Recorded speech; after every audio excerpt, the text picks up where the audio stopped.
Hello everyone, welcome to our channel.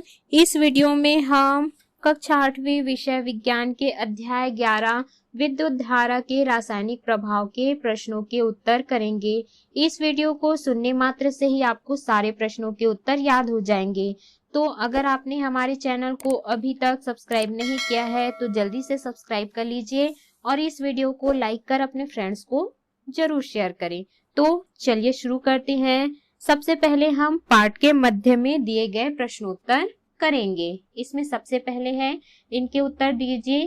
पहला प्रश्न, विद्युत सुचालक और हीन चालक से क्या तात्पर्य है? इसका उत्तर है, विद्युत सुचालक वे पदार्थ जो अपने में से होकर विद्युत धारा को प्रवाहित होने देते हैं। विद्युत के सुचालक अच्छे चालक होते हैं, जैसे तांबा, एल्यूमीनियम, चांदी में से विद्युत धारा प्रवाहित होती है।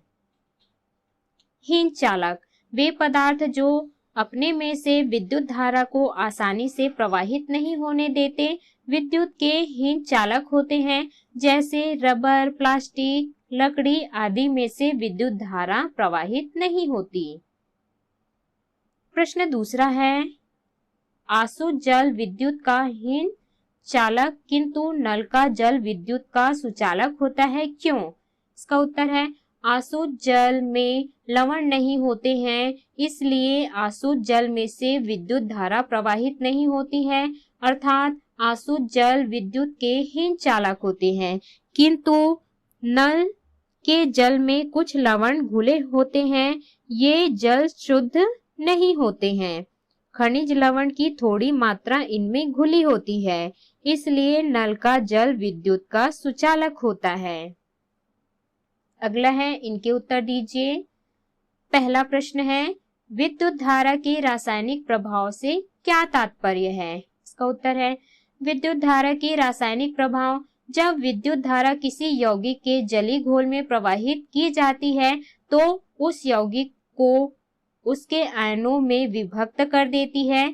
इस प्रभाव को विद्युत धारा का रासायनिक प्रभाव कहते हैं।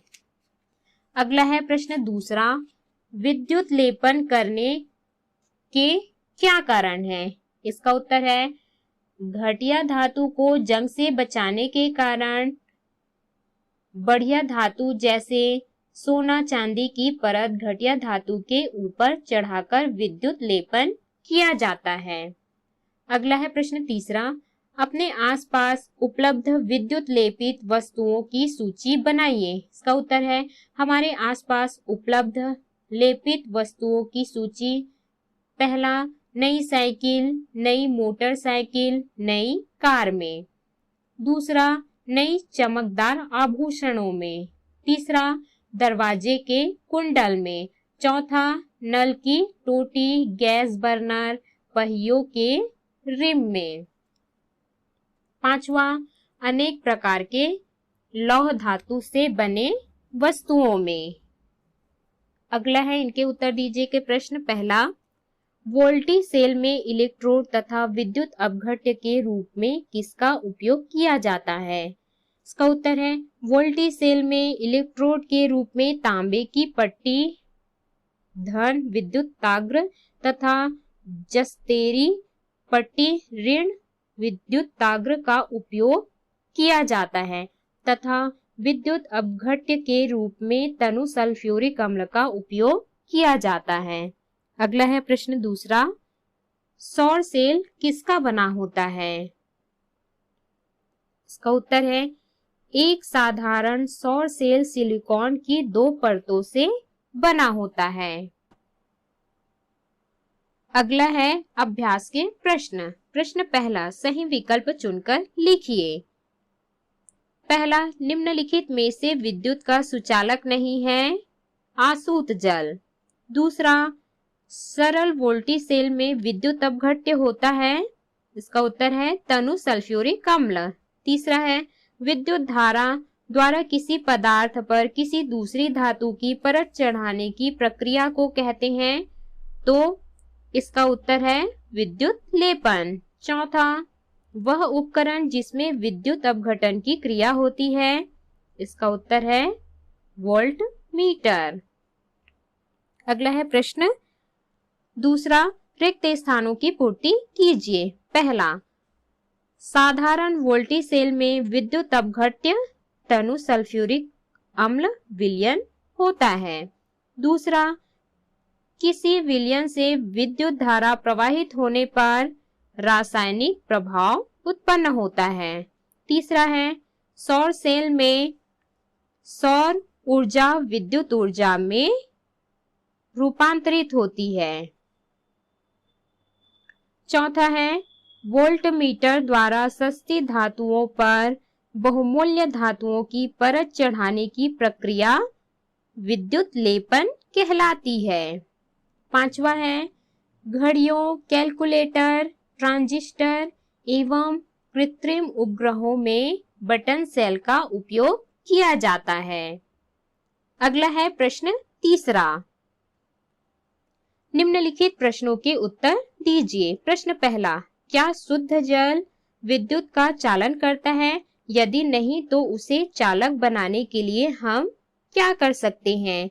इसका उत्तर है, शुद्ध जल विद्युत का चालन नहीं करता है। शुद्ध जल को विद्युत का चालक बनाने के लिए उसमें हम थोड़ी मात्रा में खनिज लवण मिला सकते हैं, जिससे कि लवण मिश्रित शुद्ध जल विद्युत का चालन करने लगता है।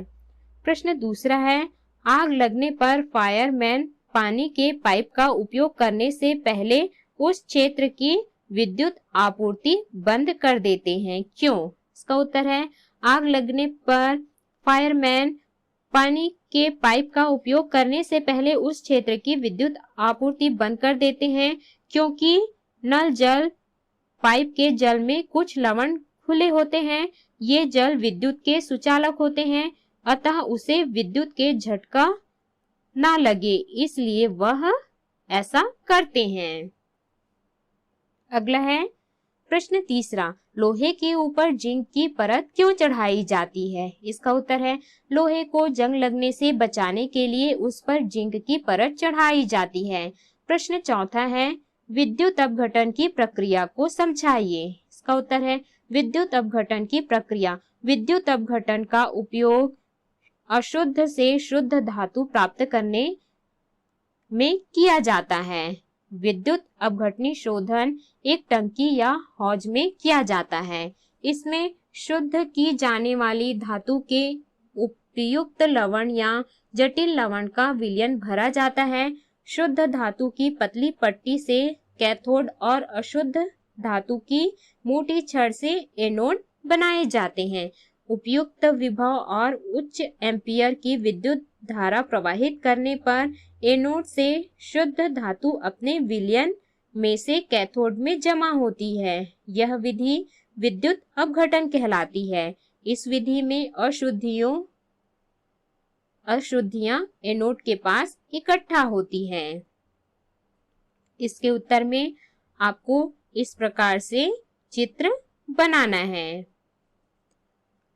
प्रश्न पांचवा है, बटन सेल के विद्युत अपघट्य धन ध्रुव तथा ऋण ध्रुव के नाम बताइए। इसका उत्तर है, बटन सेल के विद्युत अपघट्य सोडियम या पोटेशियम ऑक्साइड, धन ध्रुव जिंक या एल्यूमिनियम एनोड तथा ऋण ध्रुव सिल्वर ऑक्साइड या मरकरी ऑक्साइड कैथोड के बनाए जाते हैं। प्रश्न छठवां है, विद्युत लेपन के कोई 3 उपयोग बताइए। इसका उत्तर है, विद्युत लेपन के 3 उपयोग निम्न है। पहला, कार के कुछ भागों, नल की टोटी, गैस बर्नर, साइकिल का हैंडल, पहियों के रिम आदि पर क्रोमियम का लेपन किया जाता है। दूसरा है, विद्युत लेपन की प्रक्रिया द्वारा सस्ती धातुओं की वस्तुओं पर सोने या चांदी जैसी बहुमूल्य धातु की पतली परत चढ़ाकर आभूषण बनाए जाते हैं। तीसरा है, विद्युत लेपन की प्रक्रिया का उपयोग धातु अयस्क से शुद्ध धातु प्राप्त करने में किया जाता है। तो इस प्रकार से हमने इस अध्याय के सभी प्रश्नों के उत्तर किए। इस वीडियो को सुनने मात्र से ही आपको सारे प्रश्नों के उत्तर याद हो जाएंगे। तो अगर आपने हमारे चैनल को अभी तक सब्सक्राइब नहीं किया है तो जल्दी से सब्सक्राइब कर लीजिए और इस वीडियो को लाइक कर अपने फ्रेंड्स को जरूर शेयर करें।